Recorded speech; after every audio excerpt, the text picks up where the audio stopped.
Hello friends, welcome to Divya diaries. आज हम advance वैदिक न्यूमरोलॉजी का एक कंप्लीट कोर्स स्टार्ट कर रहे हैं। ये कोर्स मैं बहुत सारे छोटे छोटे वीडियोस में अपलोड करूँगी ताकि आप लोग इजीली सर्च कर पाएँ और छोटे छोटे पार्ट्स में जो भी आपको रेलेवेंट टॉपिक लगता है जिसे आप रिपीट करना चाहते हैं आप आराम से देख पाएँ। आज मैं आपसे डिस्कस करूंगी कंप्लीट इंट्रोडक्शन, क्या क्या इस कोर्स में होने वाला है, आप कैसे अपनी वैदिक ग्रिड विद इन 30 सेकेंड्स बना सकते हैं, आप कैसे अपना बेसिक और डेस्टिनी नंबर कैलकुलेट कर सकते हैं, क्योंकि ये दो नंबर्स पिलर्स हैं वैदिक न्यूमरोलॉजी के। शुरू करते हैं। इस कोर्स में हम कवर करने वाले हैं लोशु और वैदिक ग्रिड का डिफरेंस।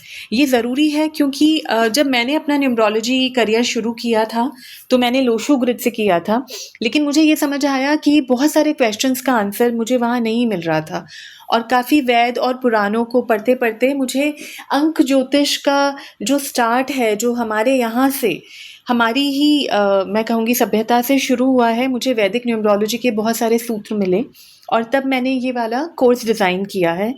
हम बात करेंगे आप कैसे अपना वैदिक ग्रिड बना सकते हैं। ये बहुत क्विक है, बहुत इजी है and I think with in 30 seconds आप बना लेंगे। बेसिक और डेस्टिनी नंबर्स कैसे कैलकुलेट होते हैं हम ये देखेंगे कि कैसे कौन सा नंबर किस प्लैनेट से एसोसिएटेड है और उसके क्या एट्रीब्यूट्स हैं, क्योंकि हम सबका चार्ट यूनिक है। अगर सिर्फ एक डेट ऑफ बर्थ से हम प्रिडिक्शन कर रहे हैं तो बहुत ज़रूरी है कि हर नंबर को हम बहुत डिटेल में समझ पाएँ। यूनिक कॉम्बिनेशन ऑफ नंबर्स होते हैं, ऐसा नहीं होता है कि किसी एक या दो नंबर से आप प्रिडिक्शन कर सकते हैं। बहुत सारे नंबर्स एक दूसरे के मैं कहूँगी पूरक हैं या एक दूसरे को कॉम्प्लीमेंट कर देते हैं या एक दूसरे की स्ट्रेंथ बढ़ा देते हैं या वीकन कर देते हैं। कॉम्बिनेशंस बहुत अलग तरह से वर्क करते हैं और जब तक कॉम्बिनेशंस पे बहुत क्लियरली बात नहीं की जाए प्रिडिक्शन करना पॉसिबल नहीं है। तो ये हम बहुत डिटेल में करने वाले हैं। मिसिंग नंबर्स अगर आपकी ग्रिड में है तो उसका क्या इम्पैक्ट होता है ये भी हम बात करेंगे। इम्पॉर्टेंट रूल्स, ये एक बहुत इम्पॉर्टेंट छोटा सा सेगमेंट में कहीं ना कहीं कवर अप करूँगी कोर्स के वीडियोस में, क्योंकि जैसे जैसे मैंने देखा है अक्सर अपने स्टूडेंट्स में भी, जैसे जैसे वो आगे बढ़ते जाते हैं सीखते जाते हैं बेसिक रूल्स कहीं ना कहीं मिस कर देते हैं और वो रूल्स ही आपको एक्चुअल प्रिडिक्शन देते हैं। तो बहुत ज़रूरी है इन रूल्स को होल्ड करना, इन पे हम बात करेंगे। बेसिक नेचर किसी भी पर्सन का, ये बहुत इंटरेस्टिंग है। आप सिर्फ एक डेट ऑफ बर्थ से ये समझ सकते हैं कोई किसी तरह से क्यों रिएक्ट करता है, क्यों रिस्पॉन्ड करता है। आप बहुत इजीली ये समझ सकते हैं कि आपको सामने वाले पर्सन को हैंडल कैसे करना है। जब आगे वाले वीडियोस में, इस इंट्रोडक्शन वीडियो के बाद वाले वीडियोस में मैं नंबर्स की बात करना शुरू करूँगी तो डेफिनेटली मैं उसमें ये पॉइंट डेफिनेटली शेयर करूँगी आप लोगों से कि अगर कोई पर्टिकुलर नंबर कैरी करता है अपने बेसिक में और डेस्टिनी में या अपनी ग्रिड में तो आप उस पर्सन को कैसे इजीली हैंडल कर सकते हैं। ओके, एजुकेशन न्यूमरोलॉजी पे हम डेफिनेटली बात करेंगे। आपका सुटेबल प्रोफेशन, करियर्स में ups and downs, change of career कब सुटेबल हो सकता है, ये सब कुछ हम एनालाइज करेंगे। मैरिज कब होने के चांसेस हैं, लव मैरिज हो सकती है, अरेंज मैरिज हो सकती है, सेपरेशंस तो नहीं दिख रहे हैं, या फिर मैच मेकिंग जब आप करते हैं, ये सारे पॉइंट्स मैरिज के वीडियो में हम कवर करने वाले हैं। रिलेशनशिप इश्यूज़, एक डेट ऑफ बर्थ से सिर्फ आप बहुत क्लियरली रिलेशनशिप्स इश्यूज़ देख सकते हैं, उसके रूट कॉज देख सकते हैं, ये बहुत इंटरेस्टिंग है। ब्रेकअप्स, पैचअप्स, सेपरेशंस के ड्यूरेशन, दशाएं आप बहुत इजीली कैलकुलेट कर पाएंगे। ट्रैवल एक बहुत इंटरेस्टिंग टॉपिक होगा क्योंकि आप जब भी ट्रैवल करते हैं वो ऐसे नहीं होता। बिजनेस ट्रैवल होगा या एजुकेशन ट्रैवल होगा या लेजर ट्रैवल होगा, एक रीज़न होता है ना। आपका ट्रैवल के लिए कौन सा टाइम सूटेबल है, किस तरह का ट्रैवल होगा, किस तरह के इश्यूज़ आ सकते हैं, ये सारा हम इस वीडियो में कवर करेंगे। Corporate numerology one of the unique numerology है, मैं आपसे बोलूँगी, क्योंकि हम हमें से हर एक जना या तो बिज़नेस कर रहा है या जॉब कर रहा है या एंटरप्रेन्योर्स हैं हम, किसी ना किसी तरह से हम बहुत सारे लोगों से डील कर रहे हैं।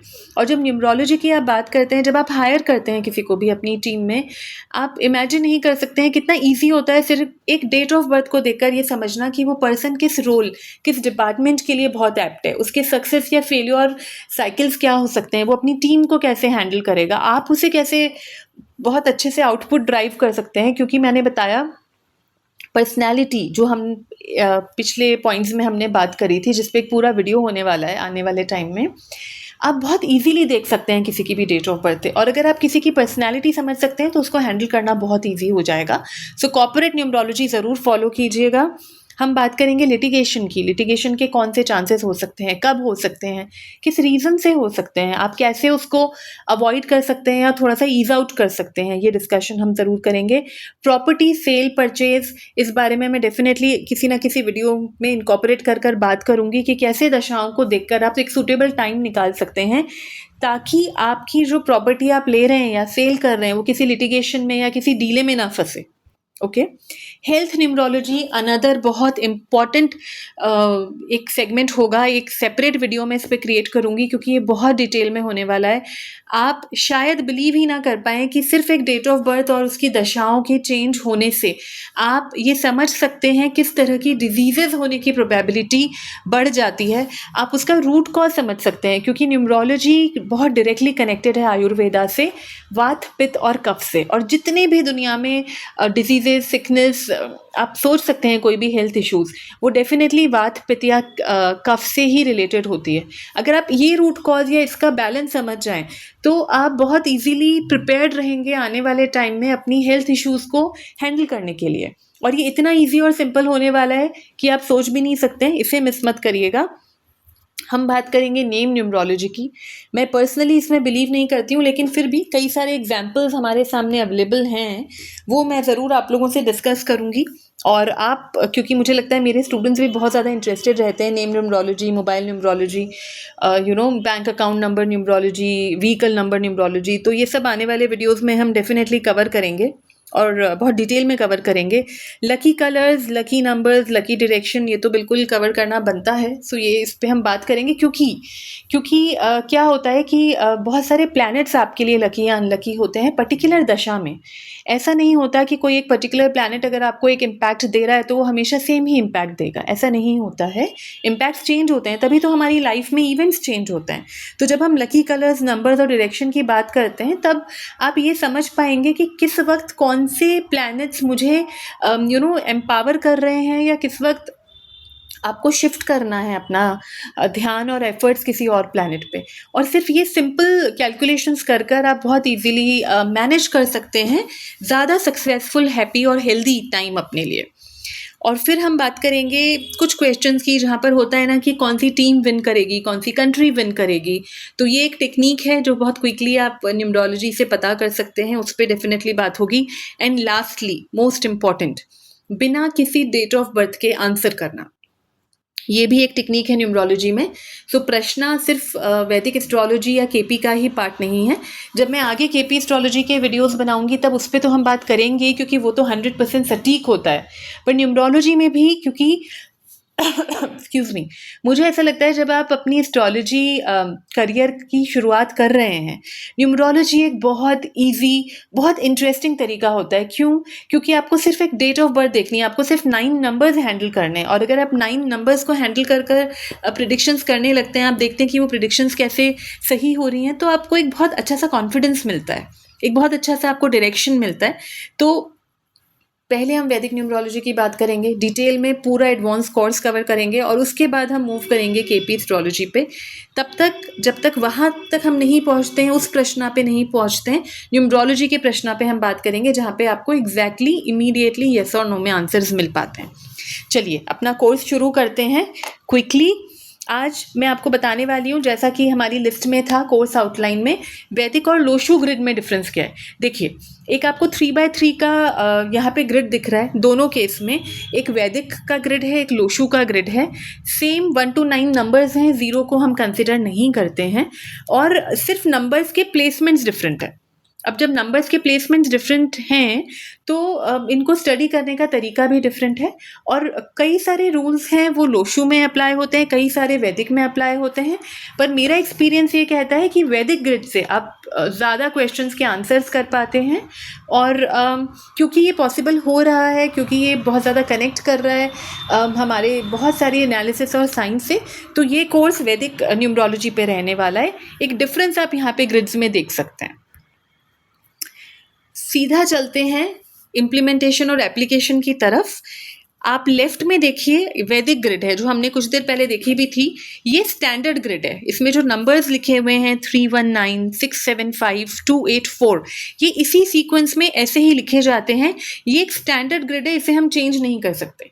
जैसे वैदिक एस्ट्रोलॉजी का नॉलेज रखने वाले ये समझ पाएंगे कि एक कुंडली होती है जिसमें हाउसेस होते हैं, राशियां होती है, और हमेशा फर्स्ट हाउस टॉप में होता है ना। वैसे ही ये वैदिक ग्रिड के नंबर्स, इनका प्लेसमेंट बिल्कुल फ्रीज्ड है, इसे हम चेंज नहीं कर सकते।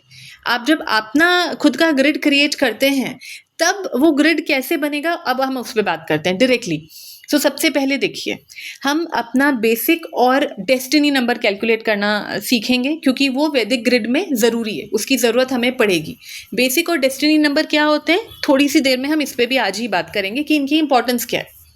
देखिए, मैंने एक एग्जाम्पल डेट ऑफ बर्थ लिया है 19 जुलाई 2025, ओके, 19 जुलाई 2025। अब आप देखिए आपके लेफ्ट में जो वैदिक ग्रिड स्टैंडर्ड बना हुआ है, हम शुरू करेंगे इन नंबर्स को फिल करना। 19072025 को हम कैसे फिल करेंगे कि आपका वैदिक ग्रिड बन पाए, जिससे आप प्रिडिक्शंस कर पाए। तो सबसे पहले देखिए 1 कहाँ लिखा हुआ है, आपने देखा टॉप मोस्ट सेंटर में 1 लिखा हुआ है। देखिए ये जो ब्लैक कलर से नंबर्स लिखे हुए हैं ये इस डेट ऑफ बर्थ से आए हैं। रेड कलर से जो मैंने 1 लिखा है वो बेसिक नंबर कैलकुलेट हुआ है। ग्रीन कलर से जो 8 लिखा है वो डेस्टिनी नंबर कैलकुलेट हुआ है। तो 1 और 8 को अभी मत देखिए, अभी आप ये देखिए 1 को मैंने कहाँ लिखा, जहाँ वैदिक ग्रिड में लिखा था वहीं पे मैंने अपनी ग्रिड में एक ब्लैंक ग्रिड में आके 1 लिख दिया। फिर मैंने देखा नेक्स्ट नंबर क्या है, 1 के बाद 9। 9 कहाँ होना चाहिए, राइट टॉप कॉर्नर में, तो मैंने राइट टॉप कॉर्नर में 9 को लिख दिया। फिर मैंने देखा 0, हम उसे कंसीडर नहीं करते। 7 कहाँ होना चाहिए, सेंटर में, तो मैंने 7 सेंटर में लिख दिया। 20 को हम कंसीडर नहीं करते हैं जब अपनी वैदिक ग्रिड बनाते हैं क्योंकि ये सेंचुरी नंबर है, ये तो सभी के लिए कॉमन है। जैसे अगर 1975 किसी का डेट ऑफ बर्थ है तो 19 को हम नहीं कंसीडर करेंगे, वो सेंचुरी नंबर है, तो 20 को हम नहीं करते हैं। तो अब क्या बचा, 2 और 5। 2 कहाँ लिखा हुआ है, आप देखिए लेफ्ट बॉटम कॉर्नर में, तो हमने 2 अपनी ग्रिड में लिख दिया। 5 कहाँ लिखा हुआ है, सेंटर टूवर्ड्स राइट, हमने 5 भी फिल कर दिया। तो आपके पास अपनी डेट ऑफ बर्थ से क्या क्या फिल हुआ, 1, 9, 7, 2 एंड 5। यहाँ तक आई एम श्योर आप समझ गए होंगे। अब हम कैलकुलेट करेंगे बेसिक नंबर और डेस्टिनी नंबर। ये सुपर इजी है। बेसिक नंबर क्या होता है, आपकी डेट ऑफ बर्थ में जो डेट है उसका टोटल कैसे करना होगा। अगर 2 डिजिट नंबर है आपकी डेट ऑफ बर्थ में तो आप उसे ऐड करेंगे और सिंगल डिजिट पे लेके आएंगे। जैसे इस केस में डेट ऑफ बर्थ है, डेट है 19, तो हमने 1 + 9 किया, हमारे पास आया 10। 1 + 0 किया तो हमारे पास आया 1। इस बेसिक नंबर को अगेन आपकी स्टैंडर्ड वैदिक ग्रिड में देखकर आप यहीं पे फिल कर देंगे, जो रेड कलर से आप देख सकते हैं फिल किया हुआ है। अब हम बात करते हैं आपके डेस्टिनी नंबर की। डेस्टिनी नंबर क्या होता है, आपका डेट, मंथ और ईयर, इन सब का टोटल, जितने भी नंबर्स यहाँ आ रहे हैं उन सब का टोटल कर हम उसे एक सिंगल डिजिट पे लेके आएंगे। फॉर एग्जाम्पल हमने किया 1 + 9 + 0 + 7 + 2 + 0 + 2 + 5, हमें मिला 2626। अब 26 को हम फर्दर से ऐड करेंगे, 2 + 6 तो हमें मिलेगा 8। तो 8 आपका डेस्टिनी नंबर हुआ। 8 को देखिए अपने ग्रीन कलर से मैंने इस ग्रिड में फिल किया हुआ है। ये वैदिक ग्रिड बन के तैयार है। ये बेसिक चार्ट है, ये मेन चार्ट है जिससे आप किसी भी पर्सन का बेसिक नेचर, हैबिट्स, पॉसिबिलिटीज़ यहाँ से देख सकते हैं। इसमें कंटिन्यूसली नंबर्स चेंज होंगे हर दिन। जैसे हमारी कुंडली में, जैसे हम कहते हैं ना आज ये दशा चल रही है, आज ये गोचर चल रहा है, ये प्लैनेट का ऐसा इन्फ्लुएंस आ रहा है, वो जैसे वैसे आप देखते हैं वैदिक एस्ट्रोलॉजी में, एग्जैक्टली वैसे ही हम यहाँ बात करेंगे। वहाँ तक पहुँचने में भी हमें थोड़ा सा वक्त लगेगा, 8-10 वीडियोज़ का, लेकिन अभी के लिए आप समझिए कि एक बेसिक ग्रिड तैयार है। एक और एग्जाम्पल ग्रिड बनाते हैं ताकि आपका कन्फ्यूजन किसी भी तरह से नहीं रहे। देखिए मैंने एक दूसरी डेट ऑफ बर्थ ली है 12 दिसंबर 02, I am sorry, 121987, which is 2 दिसंबर 1987। फिर से हम आ जाते हैं, यहाँ पर भी रेड कलर में बेसिक नंबर है, ग्रीन कलर में डेस्टिनी नंबर है, इसे अभी नहीं देखेंगे। इस डेट ऑफ बर्थ को ग्रिड में हमने कैसे फिल किया वो बात करते हैं। देखिए 0 हम कंसिडर नहीं करते। 2 कहाँ पर था, आपको पता है लेफ्ट डाउन वाले बॉक्स में हमने वहाँ पर एक 2 लिख दिया। फिर हमने देखा 1 कहाँ आएगा, हमने एग्जैक्टली अपनी स्टैंडर्ड ग्रिड से कॉपी करके 1 उसी जगह लिख दिया। फिर आपने देखा 2 कहाँ आएगा, दिसंबर का 2, तो फिर से यहीं पे आया। नंबर्स रिपीट हो रहे हैं, कोई दिक्कत नहीं है, ये भी कुछ ना कुछ बताते हैं। रिपीट नंबर्स पे मैं स्पेशल वीडियोस बनाऊंगी, क्योंकि ये पूरा का पूरा मीनिंग चेंज कर देते हैं ग्रिड का, प्रेडिक्शंस चेंज हो जाती हैं और बहुत स्ट्रांगली ये इम्पैक्ट करते हैं। जब भी नंबर्स रिपीट होते हैं उनका मीनिंग बहुत स्ट्रांगली इम्पैक्ट करता है। इस पर हम बात करेंगे आने वाले टाइम में। Excuse me.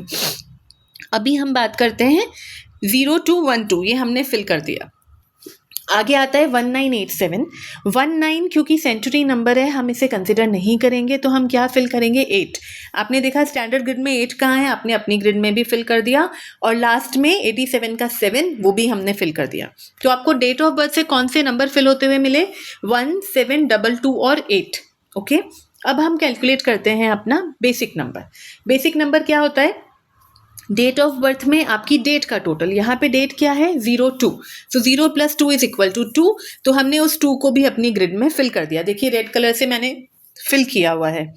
अब हम आते हैं डेस्टिनी नंबर पे। डेस्टिनी नंबर क्या होता है, डेट, मंथ और आपके पूरे ईयर का। यहाँ पर हम सेंचुरी नंबर लेते हैं, 19 को हम लेंगे, ये सब का टोटल। तो हमने ऐड किया 0 + 2 + 1 + 2 + 1 + 9 + 8 + 7, हमें मिला 3030।